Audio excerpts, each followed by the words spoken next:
바울이 복음 전도를 많이 했었죠. 1차, 2차, 3차 전도 여행을 하게 되는데요. 특별히 바울이 처음으로 1차 복음 전도 여행을 떠났을 때 많은 여러 지역을 다니게 됩니다. 그 지역 가운데서도 특별히 루스드라라는 곳에 복음을 전한 적이 있어요. 그 루스드라라는 곳에 가서 열심히 복음을 전하고, 또 그곳에서 걷지 못하는 사람이 있었는데 이 바울과 바나바가 기도를 해서 그 걷지 못하는 사람이 걷게 되었어요.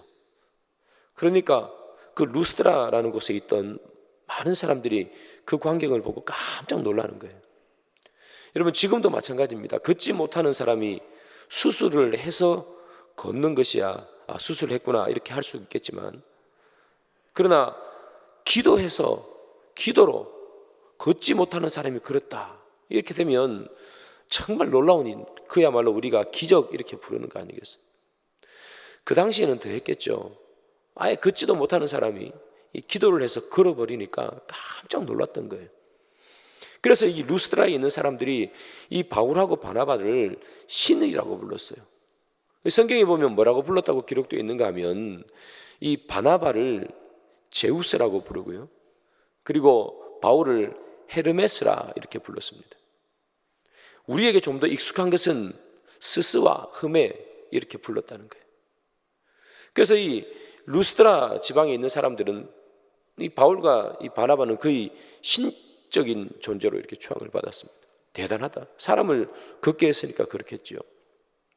그런데 같이 이 루스드라라는 곳에 살고 있음에도 불구하고 이 유대인들은 바울과 바나바, 또 특별히 바울이 전한 이 복음이 그들의 마음에 들지 않았습니다.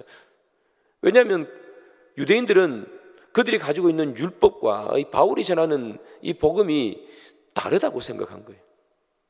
그래서 이 유대인들은 이 바울에 대해서, 그리고 바울이 전한 이 복음에 대해서 적개심을 가지고요, 어떻게 행동하는가 하면 이 복음을 전했던 바울에게 돌을 던져서 거의 바울을 죽여버렸습니다. 성경에 보니까 죽은 줄 알고 끌어내어 성 밖으로 끌고 갔다고 되어 있습니다. 그러니까 죽을 만큼 돌을 던진 게 아니라 이 유대인들은 진짜 바울을 죽이기 위해서 돌을 던졌고, 바울은 돌을 맞아서 사람들이 볼 때 다 죽었다 이렇게 생각했어요. 그래서 성 밖으로 끌고 나갔어요. 근데 물론 하나님의 은혜로 죽지 않고 살아서 복음을 전하는 바울이 되었지만, 그만큼 이 루스드라라는 곳에서 이 유대인들에게서만큼은 바울이나 또는 바울이 전한 이 복음이라는 것이 설 자리가 없고, 그들은 그것에 대해서 너무나 적대적인 마음을 가지고 있었던 거죠. 이런 루스드라라는 지방에 여러분 한 유대인이 살고 있었는데, 그 사람이 누구냐면 바로 디모데라는 사람입니다. 이 디모데의 아버지는 헬라인입니다. 이방인이죠. 그러나 어머니는 유대인이에요. 믿음이 좋은 유대인이고, 그 어머니도 당연히 유대인이겠죠. 좋은 믿음을 쭉 가지고 나왔던 그런 가문에서 이 디모데라는 사람이 태어나서 루스드라라는 그 동네에서 살았던 거죠. 바울이 루스드라에서 복음을 전하고 거의 돌에 맞아서 죽을 뻔하고 그런 경험을 가지고 있었음에도 불구하고 약 2, 3년 후에 또다시 루스드라라는 지방에 바울이 들리게 됩니다. 그곳에 들렸더니 아주 믿음이 좋다는 청년 한 명이 있다는 소리를 들어요. 그게 누구냐 하면 바로 디모데였습니다.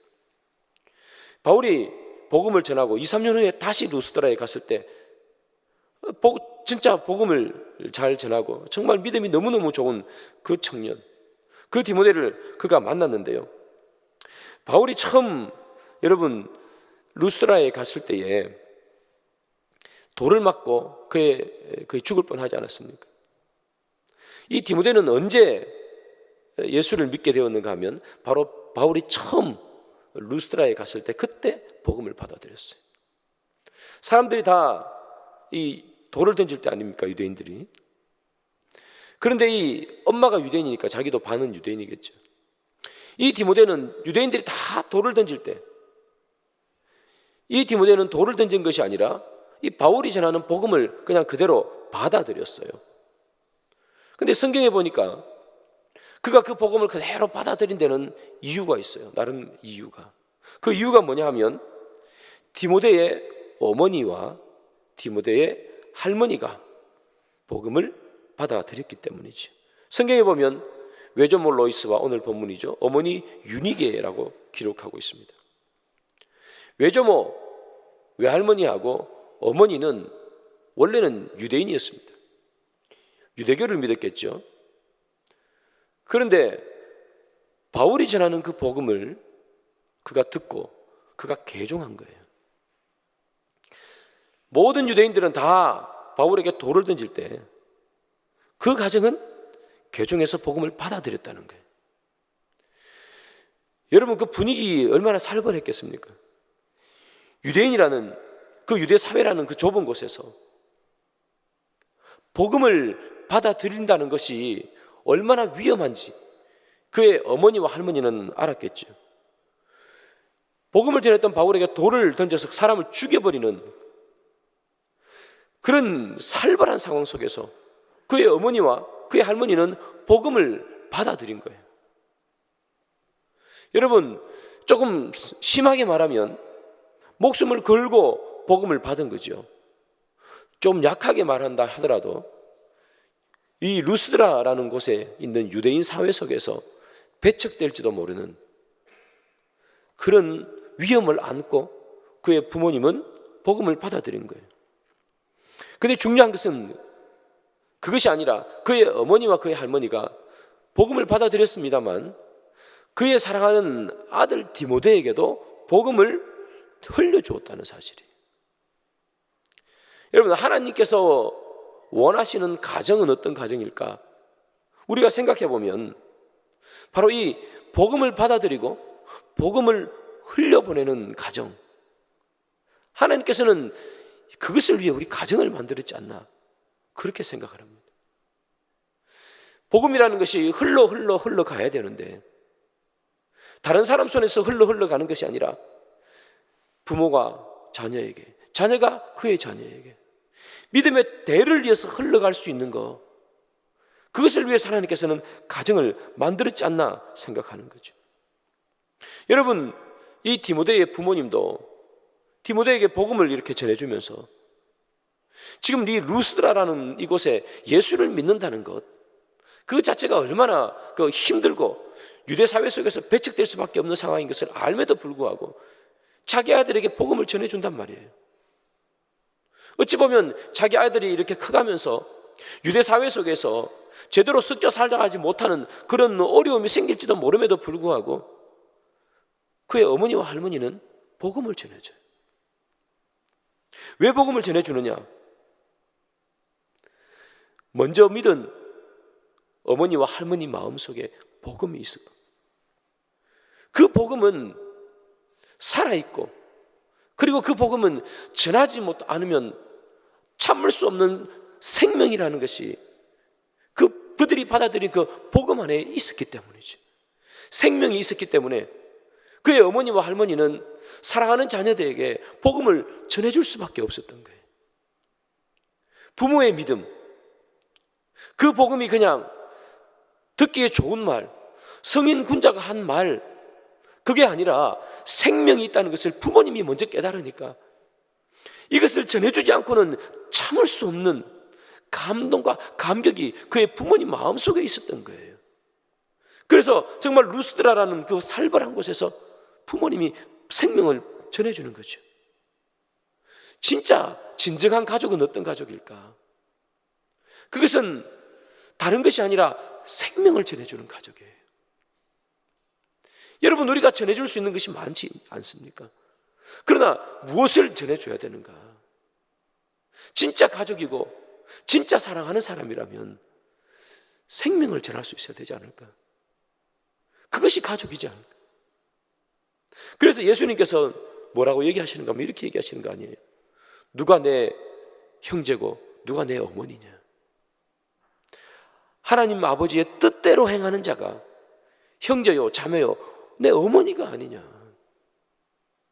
진짜 가족이라는 것, 누가 내 어머니냐, 누가 내 형제 자매냐, 진짜 가족이라는 것은 하나님 아버지의 뜻대로 행하는 자, 그 복음이라는 생명을 함께 가지고 있는 자, 그것을 흘려보낼 수 있는 자, 그것이 가족 아니겠어요?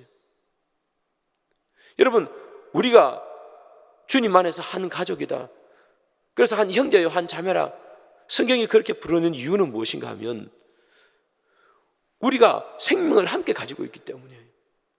세상 사람들이 가지고 있지 못하는 생명을 가지고 있고, 우리는 예수 그리스도의 보혈의 피를 물려받은 사람이에요. 피를 물려받으면 가족이잖아요. 우리는 예수의 피를 함께 물려받았기 때문에 우리는 형제 자매라고 불러요.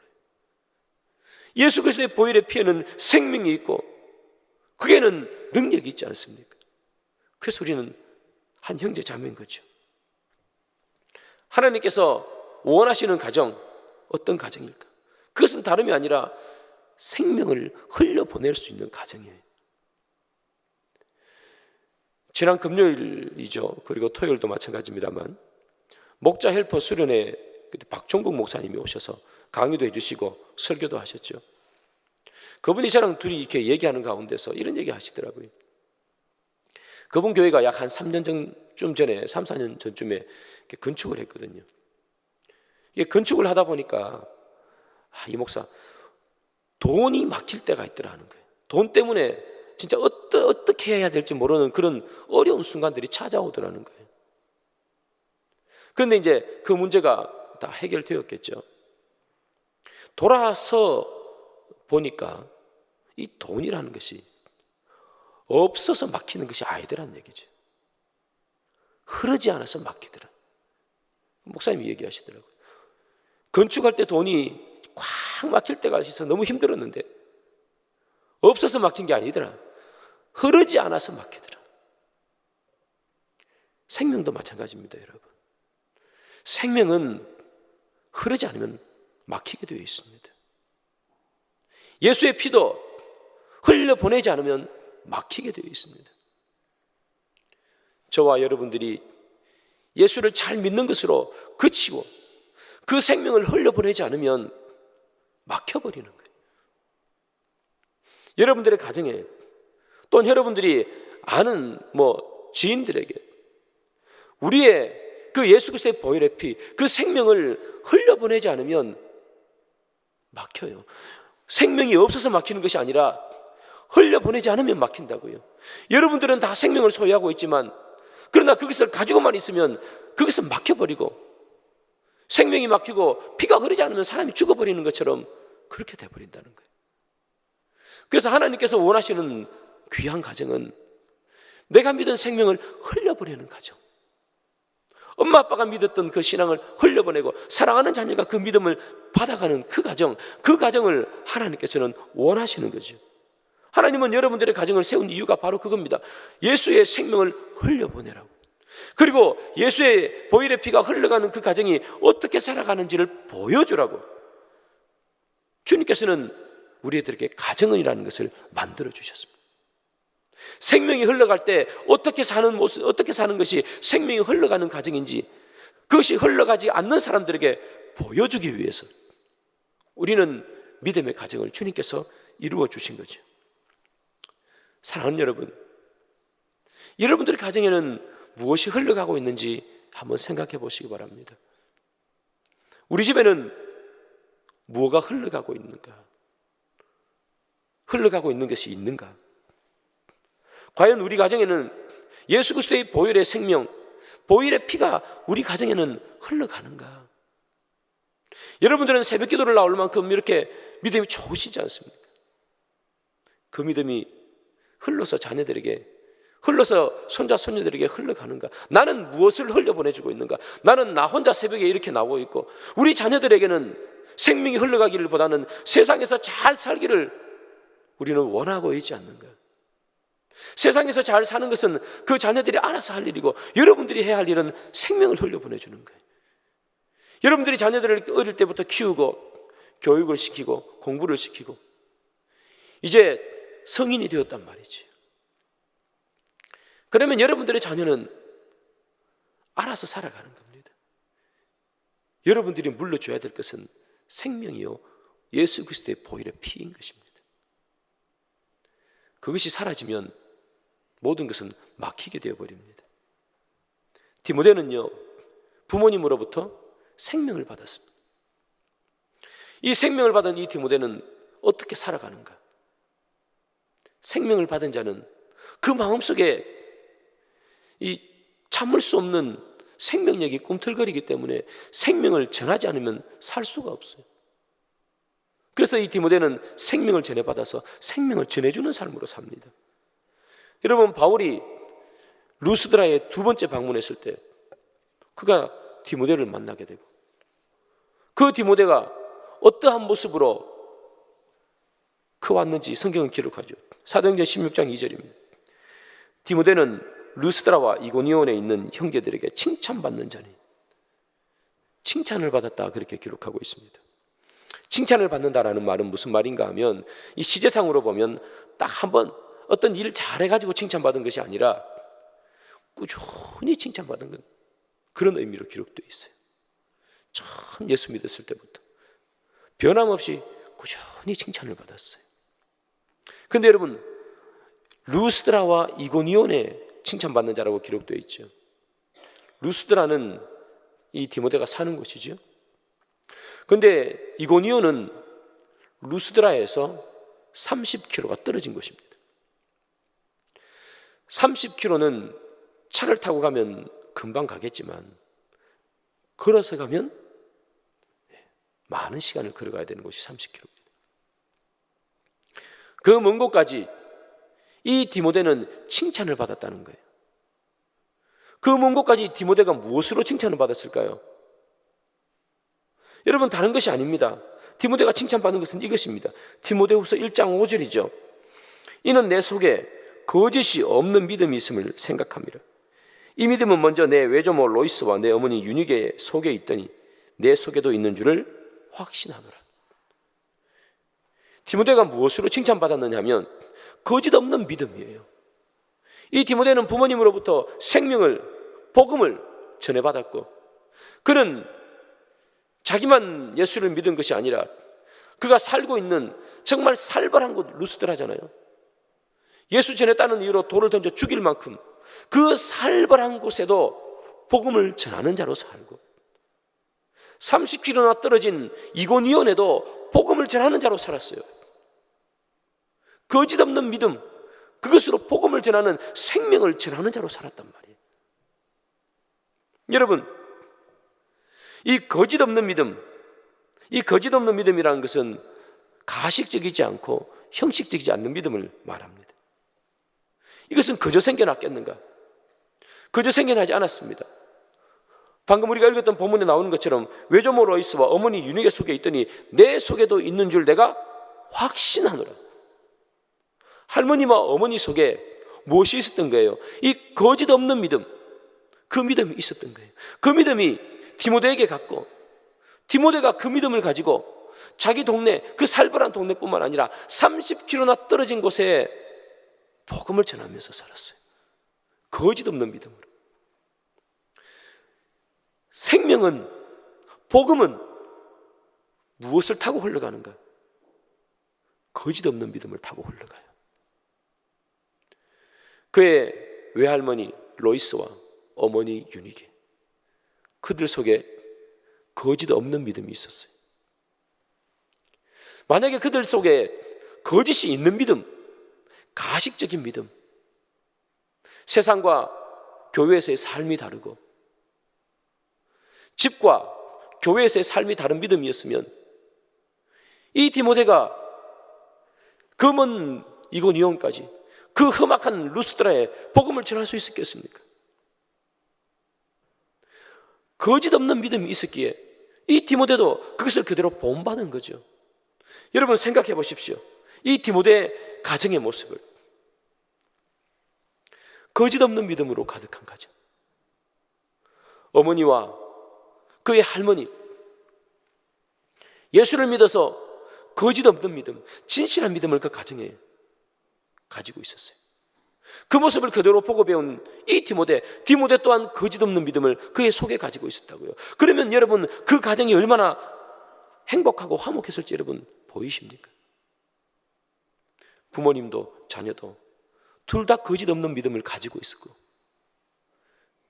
가식적이지 않는 신실한 모습, 삶과 믿음이 일치하는 그 모습을, 그 신앙을 둘 다 가지고 있었으니 그 가정의 삶이 얼마나 행복했겠어요. 디모데와 어머니와 할머니가 모여서 뭐 했겠습니까, 여러분? 그 살벌한 루스드라라는 그곳에서 말할 수 없는 기쁨을 가지고 그 엄마와 아들과 할머니가 모여서 뭐 했겠습니까? 예수의 복음을 이야기하고 거짓 없는 믿음을 나누고, 어머님은 믿음을 전해주고 아이는 그게라도 그 믿음을 전해받고, 그리고 그 믿음을 먼 곳까지 전해주며 다시 집으로 왔을 때 먼 곳까지 복음을 전해준 것에 대한 삶을 이야기 나누지 않았겠어요? 하나님께서 원하시는 가정의 모습 아니겠어요? 다른 것을 전해주는 것이 아니라 거짓 없는 믿음을 전해주고, 그 거짓 없는 믿음을 받아서 또 누구인가에 전해주고, 그 가족이 모여서 거짓 없는 믿음을 함께 나누는 가정. 그 가정이 불행했을 것이라고 생각하는 사람이 있으면 손 한번 들어보십시오. 그 가정이 얼마나 행복했을까? 얼마나 그 가정은 기쁨 가운데 있었을까? 비록 루스드라라는 곳에 예수 믿고 살아가지만, 그러나 그 가정은 모였을 때 얼마나 기뻤을까? 생명이 있는 가정의 기쁨, 그 가정을 누리고 있지 않았을까? 할머니가 어머니에게, 어머니는 자녀에게, 자녀는 또 다른 먼 곳에 있는 사람들에게 생명을 흘려 보내주는, 막히지 않고 흘려 보내주는 그 모습 때문에 그 가정이 오늘 성경에 기록되지 않습니까? 저는 여러분들의 가정이 바로 이런 가정이 되기를 소망합니다. 여러분, 가정의 기쁨, 가정의 즐거움, 가정의 행복함, 이것은 언제 올까요? 우리는 누구나 다 행복한 가정, 즐거운 가정, 그런 가정들을 원합니다. 그러나 행복한 가정, 즐거운 가정, 행복한 가정은 다른 것에서 오는 것이 아닙니다, 여러분. 생명이 있으면 그 가정은 기쁜 가정입니다. 그러나 생명이 없으면 그 가정은 아무리 많은 것을 흘려보내줘도 그 가정은 너무나 아픈 가정이 되는 겁니다. 생명은 살리는 거잖아요. 생명은 움직이는 거잖아요. 죽었던 것도 생명이 들어가면 다시 살아나잖아요. 여러분, 어떤 가정을 꿈꾸셔야 하는가? 바로 이 생명이 있는 가정, 생명이 흘러가는 가정. 그 가정이 그 생명을 가지고 있는 사람들이 모일 때 그 진짜 살아있는 가정이 되겠지요. 5월 가정의 달입니다. 무엇을 사랑하는 자녀들에게 줄 수 있을까? 우리 막내가 이렇게 얘기합니다. 어린이날인데 선물 사줘요. 선물 사줄 수 있죠. 그러나 여러분, 우리가 진짜 아이들에게 무엇을 흘려보내줄 수 있을까? 생명입니다. 여러분 기억하십시오. 생명이 없는 가정은 아무리 좋은 것을 흘려보내줘도 결국은 생명이 흘러가지 않기 때문에 막히고 모든 것이 다 없어져 버리고 사라집니다. 그러나 생명만 흘러갈 수 있다면, 다른 것이 흘러가지 않을지라도 생명만 흘러갈 수 있다면 그 가운데서 꽃이 피고 열매가 맺고 그 가운데 멋있는 것이 솟아나는 줄 믿습니다. 말씀의 결론을 맺습니다. 사랑하는 여러분, 여러분들의 가정이 행복한 가정, 귀한 가정, 소중한 가정 되기를 원하십니까? 그렇다면 여러분, 행복을 무엇을 물려줘야 되는가? 생명을 물려주는 그런 가정이 되기를 소망하시고, 사랑하는 우리 가정의 하나님, 다른 것이 아니라 예수 그리스도의 복음의 생명이 흘러가는, 그래서 생명이 모여서 그것으로 말미암아 다시 살아나고 그것으로 말미암아 다시 기뻐하는 그런 귀한 가정 될 수 있도록 도와주옵소서. 그 생명을 나부터 먼저 우리 가정에 물려줄 수 있는 귀한 부모가 되게 하시고, 여기 가운데 자녀들이 있다면 부모에게 물려받은 그 생명이 있다면 그것을 또한 주위에 물려줘서 생명이 흘러가 생명이 넘치는 귀한 가정 만드는 그런 여러분 되기를 주님의 이름으로 축복합니다.